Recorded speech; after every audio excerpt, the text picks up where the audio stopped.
నమస్కారం సార్. నమస్తే. సార్ రీసెంట్‌గా టీడీపీ వాళ్ళ ఎమ్మెల్యేలు ఉన్నారు గదా! వాళ్ళ నిర్ణయాలు చూసుకుంటే చాలా ఇండిపెండెంట్‌గా తీసుకున్నట్టు తెలుస్తుంది. అచ్చెన్నాయుడు గారు గానివ్వండి, లేకుంటే గంటా గారు, అయ్యన్న పాత్రుడు, ఈ హోమ్ మినిస్టర్ గానివ్వండి, వీళ్ళంతా కూడా ఇండిపెండెంట్‌గా మాట్లాడడం, వాళ్ళ సొంత నిర్ణయాలు చెప్పడం ఇవన్నీ చూస్తున్నాం.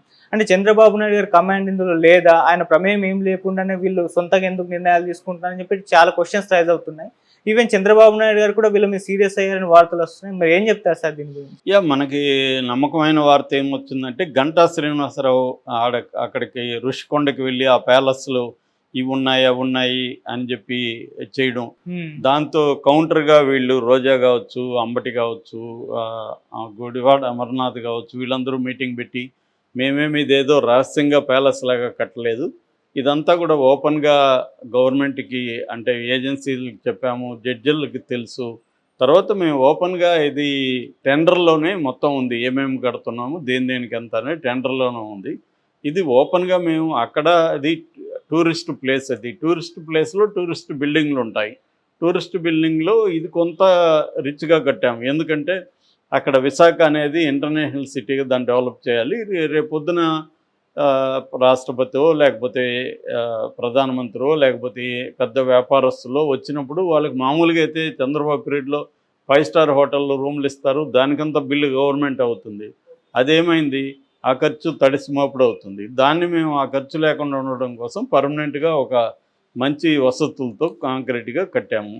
సో 1200 కోట్లతో కట్టిన సచివాలయం లీక్ అవుతూ ఉంది. 500తో కట్టింది నీట్గా ఉంది. దీని మీద పడతారేందని వాళ్ళు చేస్తున్నారు. ఏదేమైనా ఇది గంటా శ్రీనివాసరావు ఎవరికి చెప్పకుండా తను అత్యుత్సాహంతో మీడియాని తీసుకెళ్ళి పెట్టేశాడనేది ఇప్పుడు అంటున్నారు. అందుకని చంద్రబాబు ఆయనకు ఫోన్ చేసి క్లాస్ బీకాడు అనేది చెప్తున్నారు. నిన్నెవరు వెళ్ళమన్నారు, నువ్వెవరికి చెప్పి వెళ్ళావు అనేది. అలాగే అచ్చెన్నాయుడు నిన్న అక్కడ శ్రీకాకుళంలో ఆయన 4 శాఖలు ఇచ్చారు ఆయనకి. అక్కడ రివ్యూ సందర్భంగా ఆయన ఒక స్టేట్మెంట్ ఇచ్చాడు. విపరీతంగా ఎమోషనల్ అయిపోయాడు మనిషి.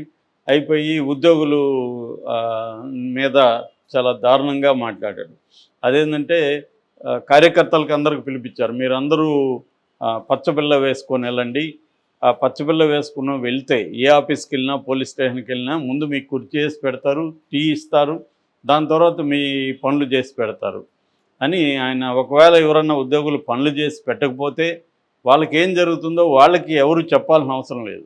అంటే ఎంత డైరెక్ట్గా బెదిరిస్తున్నాడు. ఆయన శాఖ వరకు ఆయన మాట్లాడితే అన్న ఒక అర్థం ఉంది. మొత్తం రాష్ట్ర వ్యాప్తంగా ఆయన నిర్ణయాలు తీసుకుంటున్నట్టే ఆయన మాట్లాడుతున్నాడు.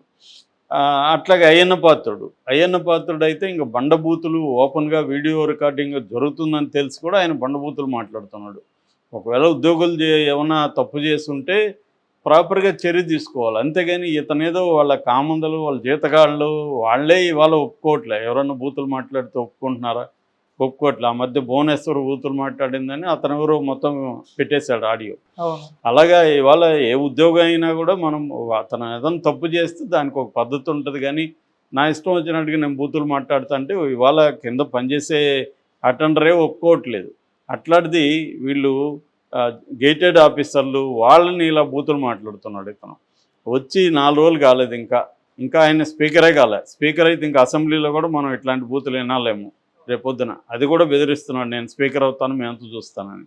సో అట్లాగే RRR మీటింగ్ పెట్టారు ఆయన. రోజు ఇంతకుముందు ఆయనకు అలవాటు అయిపోయింది. ఇప్పుడు కూడా ఆయన అదే పెట్టి ప్రెస్ మీట్లు పెట్టి ఆయన మా రాజులకు ఎందుకు ఇరని ఆయన నిలదీస్తున్నాడు. ఆయన అనేక విషయాల మీద ఆయన అభిప్రాయాలు చెప్తున్నాడు.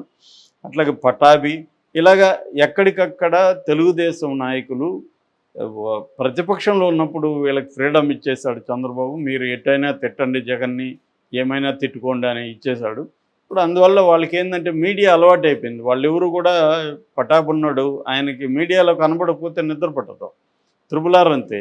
వీళ్ళకి ఏంటంటే రోజు మీడియాలో కనబడాలి. సో దానివల్ల ఒకసారి మీడియాలోకి వెళ్ళినాక నీ కంట్రోల్లో నువ్వు ఉండవు. ఎందుకంటే వాళ్ళు రకరకాల ప్రశ్నలు వేస్తారు, నీ అభిప్రాయాలు చెప్పాలి. ఇవన్నీ దీనివల్ల ఏమవుతుందంటే కూటమికి సంబంధించిన విధాన నిర్ణయాలు కావచ్చు, కొన్ని ముఖ్యమైన పాలసీ మ్యాటర్స్ కావచ్చు, ఉద్యోగులకు సంబంధించి వీళ్ళ అభిప్రాయాలు కావచ్చు, ఇవన్నీ ఇష్టం వచ్చినట్టు ప్రకటించేస్తున్నారు. ఇది చంద్రబాబుకి పవన్ కళ్యాణ్కి ఇద్దరికి కూడా బ్యాడ్ నేమ్ వచ్చే పరిస్థితి కనిపిస్తుంది. అంటే మరి వీళ్ళిద్దరి కంట్రోల్ లేదా ప్రభుత్వం మీద. అలాగే మనం ఈమె అనిత, వంగలపూడి అనిత హోమ్ మినిస్టర్, ఆమె కూడా పోలీసుల్ని బెదిరించడం. మీకు ఎవరైనా జగన్ మీ మనసులో ఉంటే వ్యక్తిగతంగా జగన్ని ప్రేమిస్తే తప్పేముంది, లేదా చంద్రబాబుని ప్రేమిస్తే తప్పేముంది? ఉద్యోగ ధర్మంలో నువ్వేమన్నా ఒక పార్టీ వైపునుంటే ఆమె అనాలి తప్ప జగన్ని ప్రేమించొద్దని చెప్పే హక్కు ఆమెకి ఏముంటుంది? సో ఆమె ఆ స్టేట్మెంట్ ఇస్తుంది. అంటే ప్రతి ఒక్కరూ ఉద్యోగుల్ని బెదిరించడం అనేది కనబడుతుంది. మొన్నటి వరకేమో జగన్ని విమర్శించారు, అరాచకాలు చేస్తున్నారని. ఇప్పుడు అంతకంటే వీళ్ళు చేస్తున్నారు. అదొకటి. రెండోది, చంద్రబాబు ప్రభుత్వం లాస్ట్ టైంలో కూడా ఇదే ప్రాబ్లం. ఆయనకి ఏంటంటే కంప్లీట్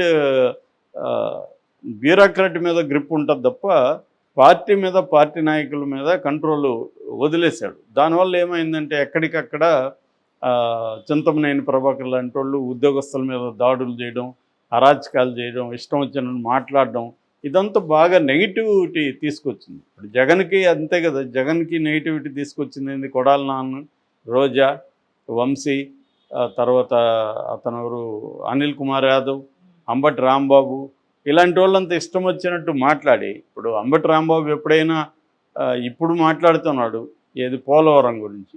ఆయన ఎప్పుడైనా ప్రెస్ మీట్లు పెట్టి పోలవరం పరిస్థితి ఇది, లేదా మీడియాని తీసుకెళ్ళి పోలవరం పరిస్థితి ఏం డెవలప్ అయింది, ఏం కాలేదు, ఎప్పుడన్నా చేశాడా?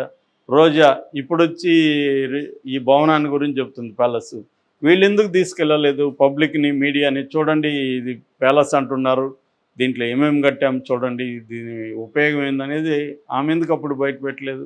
ఆమె ఎప్పుడైనా పర్యాటక శాఖ గురించి సమీక్ష జరిపి, పర్యాటక శాఖలో నేను ఇది ఇప్పటివరకు ఇది చేస్తున్నాం, ఇది చేయబోతున్నాం, ఇవి ఎప్పుడైనా ఆమె సమీక్ష పెట్టి కొన్ని పర్యాటక ప్రాంతాలకి మీడియాని తీసుకెళ్ళి ఇవన్నీ చేసిందా? అసలు ఆమె పర్యాటక మంత్రిగా పనిచేస్తున్నట్టు ఎప్పుడు అనిపించలేదు. ఈయన నీటిపారుదల శాఖ మంత్రిగా పనిచేస్తున్నట్టే కనిపించలేదు. ఎవరో బొత్స లాంటి వాళ్ళు మాత్రమే కొంత, వాళ్ళకి సీనియర్స్ అనుభవం ఉంది కాబట్టి కొంతవరకు మాట్లాడతారు తప్ప ఏ మంత్రి కూడా మాట్లాడలేదు. ఇప్పుడు వచ్చే వాళ్ళు ప్రెస్ మీట్లు పెట్టి చెప్తున్నారు. సో ఈ రివర్స్ అనమాట. తెలుగుదేశం వాళ్ళేమో ప్రతిదానికి ఓవర్ యాక్షన్ చేస్తారు, వాళ్ళేమో అసలు యాక్షనే చేయరు. జరుగుతుందా లేదా ఎవరికి తెలియదు. సో ఈ అతివృష్టి అనావృష్టి లాగా వైసీపీ వాళ్ళు పనిచేస్తున్నారు లేదా ఎవరికి తెలియదు, వీళ్ళేమో పనిచేస్తున్నారా లేదో తెలియకపోయినా పనిచేస్తున్నట్టు ఎక్కువ మాట్లాడుతున్నారు రాగానే.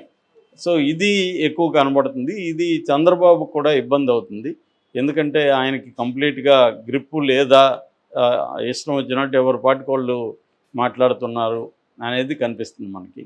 మరి దీన్ని పవన్ కళ్యాణ్ ఎలా చేయబోతున్నాడు? పవన్ కళ్యాణ్ ఇంకా ఛార్జ్ తీసుకోలేదు, ఈరోజు తీసుకుంటున్నాడు ఛార్జీ. సో తీసుకున్నాక మరి ఆయన ఎలా బిహేవ్ చేస్తాడు, ఈ ఓవరాల్గా ఎలాగా ప్రజల మీద, ఉద్యోగుల మీద తెలుగుదేశం నాయకులు ఇలా ఓపెన్గా డైరెక్ట్గా బెదిరిస్తుంటే మరి ఉద్యోగ సంఘాలు ఏమన్నా రియాక్ట్ అవుతాయా అనేది చూడాలి. ఎందుకంటే వాళ్ళు కూడా ఇప్పుడంతా రియాక్ట్ కాలేరు, కొంత టైం ఇద్దాం వీళ్ళకనే అనుకుంటారు. కానీ ఇలాగ ఉండడం వల్ల రియాక్ట్ ఇప్పుడే కాకపోతే ఇది ఇంకా పెరిగిపోతుంది, మొగ్గలోనే తుంచాల్సిన అవసరం ఉంది. ఎందుకంటే ఇప్పుడు అచ్చెన్నాయుడు చెప్పినట్టుగా ఓన్లీ తెలుగుదేశం కేడర్కి మాత్రమే పనులు చేసి పెట్టమని ఆయన ఓపెన్గా చెప్తే మామూలుగానే ఉద్యోగస్తులు అంతంత మాత్రం. ఇప్పుడు ఇంకా నువ్వు ఓపెన్గా చెప్పినాక ఇంకా వేరే వాళ్ళు పోతే వాళ్ళు ఎందుకు పనిచేస్తారు? సో క్లియర్గా ఏమైపోతుందంటే పాత మెథడే వస్తుంది. వైసీపీ వాళ్ళు ఉంటే వాళ్ళకి డెవలప్మెంట్ ఆపేయడం, అన్నీ ఓపెన్గా చంద్రబాబు గతంలో కూడా ఇదే పని చేశాడు, ఇప్పుడు కూడా అదే జరుగుతుంది. దానివల్ల మళ్ళీ తీవ్ర తిరుగుతూ వస్తుంది, జగన్కి సింపతి పెరుగుతుంది, జగన్ మళ్ళీ పాదయాత్రకు వెళ్తాడు, ఎక్కడెక్కడ ఎవరెవరు హర్ట్ అయ్యారు మళ్ళీ ఇది జరుగుతుంది, మళ్ళీ 5 ఏళ్లతో వీళ్ళని మారుస్తారు. సో ఇది ఒక గొప్ప ఆపర్చునిటీ వచ్చింది. 161 అనేది చంద్రబాబు కెరీర్లోనే ఇప్పుడు రాలేదు. దాన్ని నిలబెట్టుకోవాలంటే ముందు తమ మంత్రులను, తమ ఎమ్మెల్యేలను, వీళ్ళందరినీ చంద్రబాబు కంట్రోల్ చేయాల్సిన అవసరం ఉంది. ఎవరు ఎట్లా మాట్లాడాలి, ఏంటి, ఉద్యోగస్తులతో ఎలా డీల్ చేయాలి, ప్రజలతో ఎలా డీల్ చేయాలి, ఈ వ్యవహారాలని నేర్పించాల్సిన అవసరం. వీళ్ళకి తెలియక కాదు, తెలిసి మాట్లాడుతున్నారు కాబట్టి కంట్రోల్ చేయాలి. ఒక్కోసారి అన్లెర్నింగ్ అంటారు, నేర్చుకున్న దాన్ని మానేసుకోవాలి. అంటే వీళ్ళకి ఎక్కువైపోయింది. సో అవన్నీ ఇప్పుడు మానేసి బేసిక్స్ నేర్పించాలి. ప్రజాస్వామ్యంలో ఎలా ఉండాలి, పీపుల్ సెంట్రిక్గా ఎలా పనిచేయాలి, ఈ విషయాలు మాట్లాడాలి. కానీ వీళ్ళే చంద్రబాబు, లోకేష్, పవన్ కళ్యాణే రివెంజ్ మోడ్లో ఉంటే ఇంకా వీళ్ళు ఉండరా? కాబట్టి మనం ఆశించడం కూడా వీళ్ళ నుంచి పొరపాటు అవుతుంది. ఏం జరుగుతుందో చూడడం తప్ప మనం ఏం చేయలేం.